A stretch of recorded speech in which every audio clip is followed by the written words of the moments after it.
Welcome everybody. Welcome to 5.7 Inference for Experiments.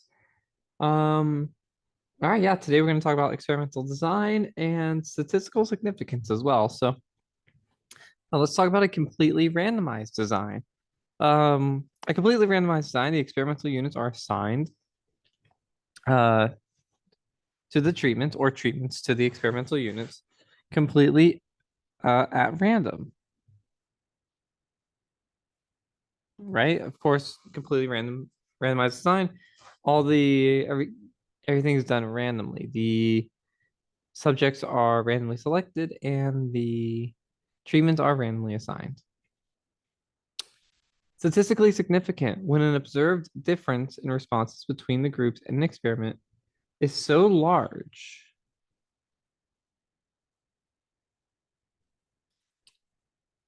that it is unlikely to be explained by chance variation. Unlikely to be explained by chance variation in the random assignment. We're going to talk a lot about that when we get to our final example, so stick with me here. All right. We're going to start by designing an experiment, right? Kind of drawing what that looks like. So in this Tyranny's class, 30 students volunteer to participate. We saw this experiment on one of our previous notes. To determine if chewing mint gum during a test will increase their score on that test. Miss Tierney will provide mint gum for half the students while the other half will not chew gum. The same test will be given to every student. The response variable is the student's test scores. Outline a completely randomized design for this experiment. So here's how we're going to do this. We're going to start with the beginning. What do we have in the beginning? Well, in the beginning, we have 30 students who volunteer, right? So 30 volunteer students. I should spell that right. There you go. All right. And then what are we going to do with those 30 volunteer students? We are going to randomly assign them, right? Random assignments. Well, to where though? Well, to one of two groups, right? Group one, which will be 15 students, and group two, which is, of course, the other 15 students. And now what are they going to do in each of these groups? Well, group one can be, let's say, the treatment group, right? Treatment. And they will chew gum. Treatment one, chew gum. The second group, you can either call this treatment two or control group, I guess. It doesn't necessarily matter, but we'll call it control group, I guess. Control group. This will not chew gum. No gum. And then, okay, well, we do that, and they're assigned. The one group chews gum, one doesn't. And then what are we going to do at the end of this? Well, both of them are going to take a test, and we're going to compare the average test score of the two groups. So compare mean test scores. So that's our design. We start with 30 students. We randomly assign them to one of two groups. I forgot to mention group two here. Group one is 15 students, group two is 15 students, and group one will be the treatment group, which will chew gum, and group two will be the control group, which doesn't. And then you compare the average test scores in the end. So there's your experimental design, right? It's kind of like a flow chart type of thing. All right, second example. This is where we get to have a little more fun with this. So to see if fish oil can help reduce blood pressure, males with high blood pressure were recruited and randomly assigned to different treatments. 7 of the men were randomly assigned to a 4-week diet that included fish oil. 7 other men were assigned to a 4-week diet that included a mixture of oils that approximated the types of fat in a typical diet. At the end of the 4 weeks, each volunteer's blood pressure was measured again, and the reduction in diastolic blood pressure was recorded. These reductions are shown in the table. Note that a negative value means the subject's blood pressure increased. Okay. All right. Outline a completely randomized design. So it's going to be very similar to what we had before. We're going to start with our 14, sounds like men volunteers, right? 14 volunteer men. And what are we going to do? We're going to randomly assign them, of course, right? Random assignment. In this case, again, just like the last one, we have to two groups. There's two possibilities. Group 1, which will be 7 men, or group 2, which is also 7 men. Group 1, let's make that the treatment group. Well, I guess they're sort of both receiving treatments. One's designed to be a control though, right? So we'll call this just treatment 1, and they will get the fish oil. And I'm going to say the other one's treatment 2. Now don't get too picky about the names. You can call it control, you can call it treatment 2. I would just say if you call it control, just better be sure that it's actually a control group. But I'll just call it treatment 2 because, we are kind of making them do something. Um, it's not like we're just saying, hey, go do nothing. We're telling them to have this particular mixture. Now it's designed, remember the typical mixture, it's designed to be a typical diet. So again, this is ideally the control group. But we'll just call it treatment 2, it doesn't really matter. And then what are we gonna do at the end, right? The end, we're gonna compare their blood pressures, right? To see the reduction in blood pressure. So compare change in blood pressure. Compare change in blood pressure. All right. Sorry, when I'm zoomed out this much, it's hard to write cleanly, so I apologize for that. I could zoom in, but then I wouldn't be able to, see the whole thing. So, but there's your experimental design, right? Very similar to what we saw in the first example. Now we're going to get to some math. It says calculate the mean reduction for each group and the differences in mean reduction. Fish oil minus mixture.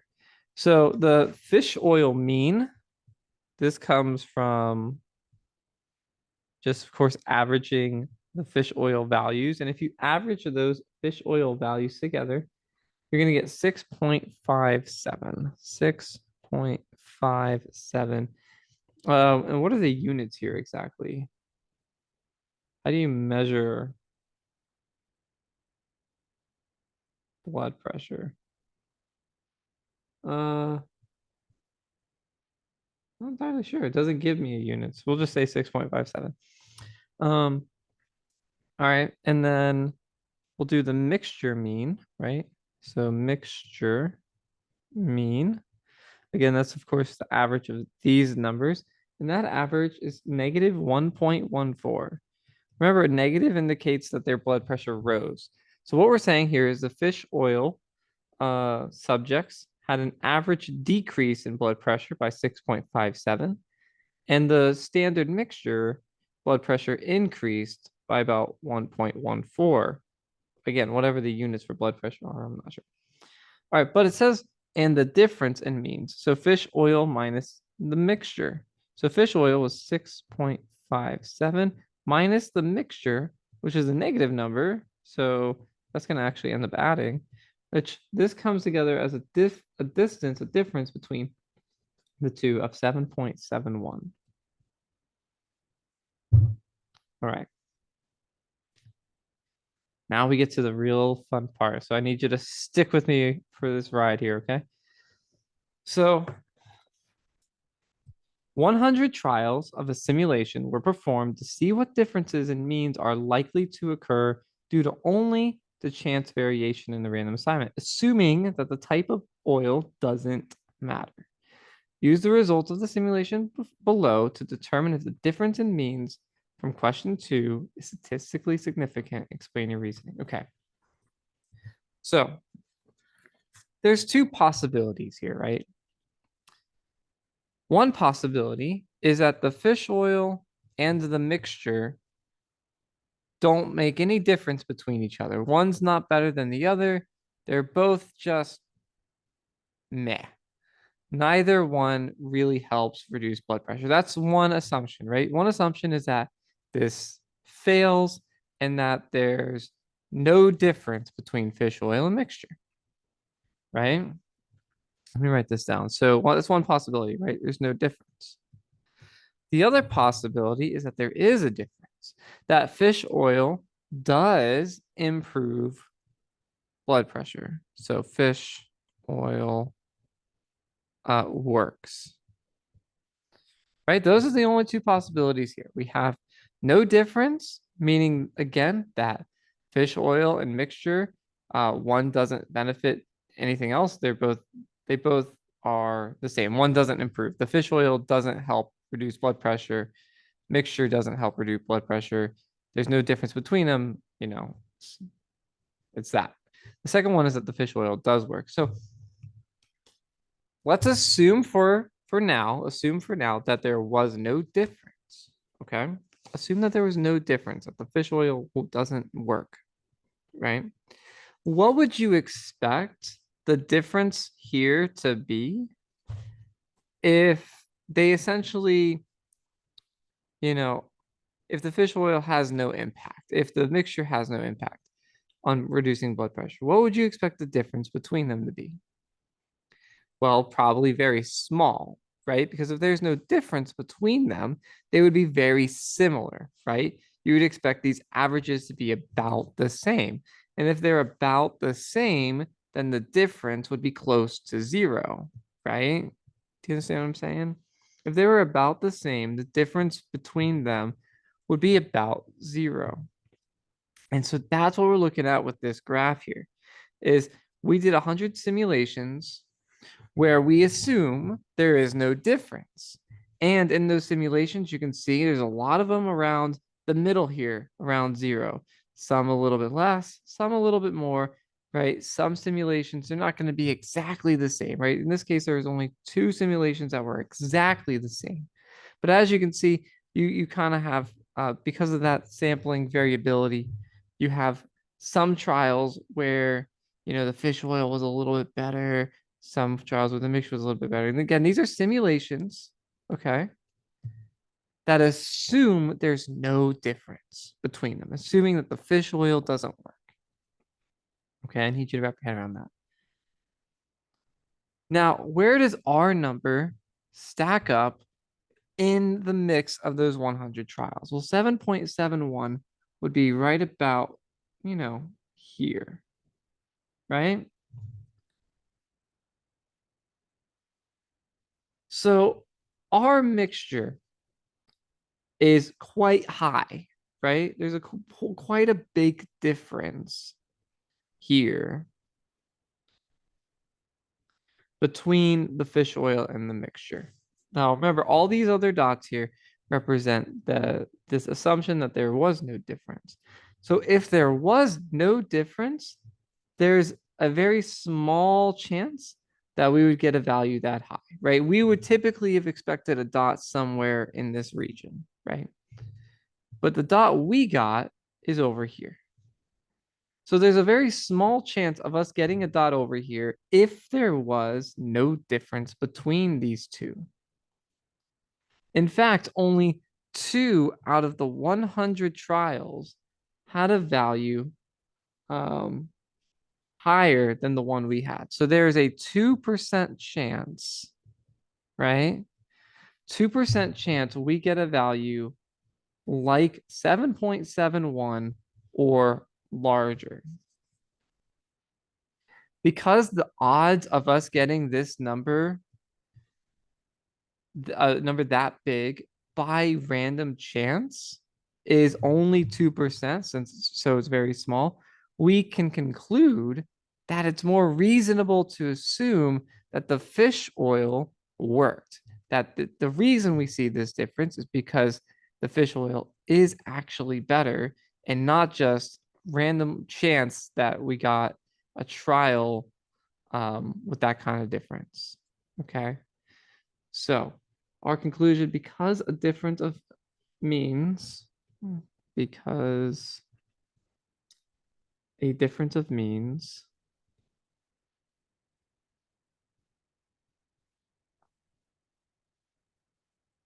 of 7.71 or greater in the simulation, rarely occurred in the simulation, rarely occurred in the simulation.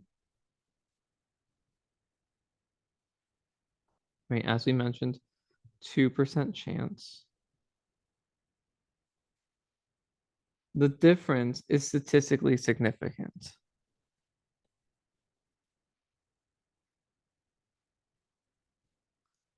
Statistically significant.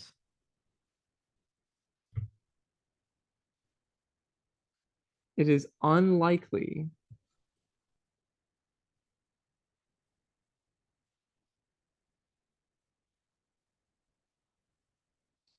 that a difference this big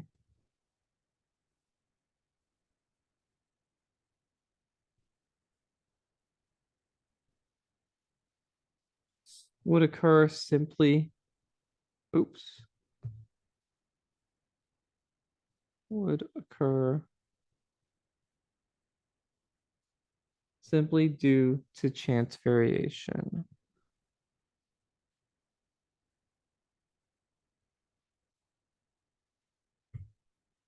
In, no, we'll just leave it at that. All right. All right. So hopefully that makes sense. If not, stick with me maybe for just 2 more minutes. Imagine for a moment that our difference wasn't 7.71. Imagine for a moment that the difference was, let's say, 1.5. Okay. Now 1.5 would fall about here, right? In the simulation. So if the difference was only 1.5, right? That's not a big difference. And you can see that that possibility occurs, um, is a common occurrence, we'll say that, in the simulation, because you can see there's a couple simulations that were 1.5, but there's also several simulations that had a larger difference than 1.5. So if we had 1.5 was the difference, we would say, hey, look, by random chance, again, assuming there was no difference, by random chance, having a value that different isn't really that uncommon. So then we would say, hey, that difference is not statistically significant. It's not different enough from what we would expect to see on any given day.